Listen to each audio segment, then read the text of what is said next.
Bon, ben, si c'est bon, je ferme le calque avec le petit triangle.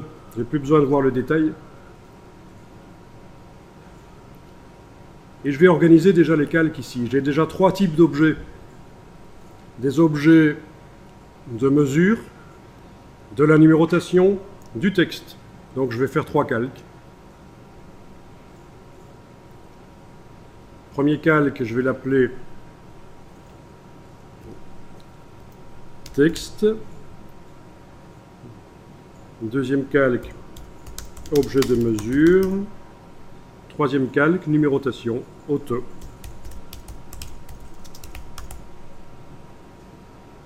Voilà.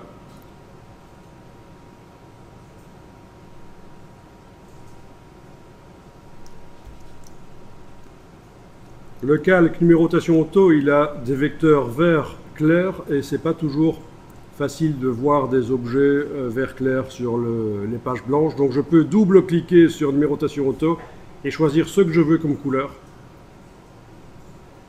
pour faire apparaître les vecteurs de ce calque numérotation auto.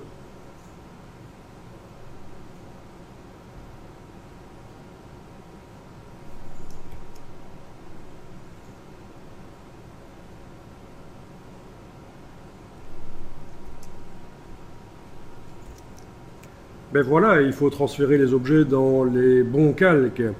Par exemple, je fais clic sur la numérotation de la page gauche et majuscule clic sur la numérotation de la page de droite.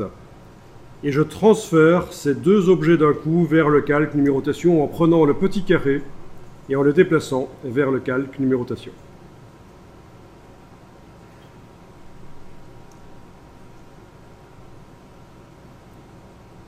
Je fais la même chose pour les objets de mesure. Je fais clic, majuscule, clic, et clic, majuscule, clic, et je transfère ces objets vers le calque objet de mesure. Voilà. Donc là, c'est parfait. Alors, on va travailler sur le calque texte qui contient encore le bloc texte, le faux latin. On va verrouiller les deux autres calques. Je vous montre une astuce qui fonctionne dans tous les logiciels Adobe. Vous enfoncez Alt, clic sur la case vide en face du calque qui ne doit pas être verrouillé. Ça verrouille les autres. Pratique quand vous en avez plus que 2 à verrouiller, bien sûr. Bon, ceci dit, il y a aussi autre chose à savoir, c'est que ça fonctionne par clic et glisser aussi. C'est-à-dire qu'on peut aussi faire du clic et glisser dans cette colonne. Et ça verrouille en masse si on veut.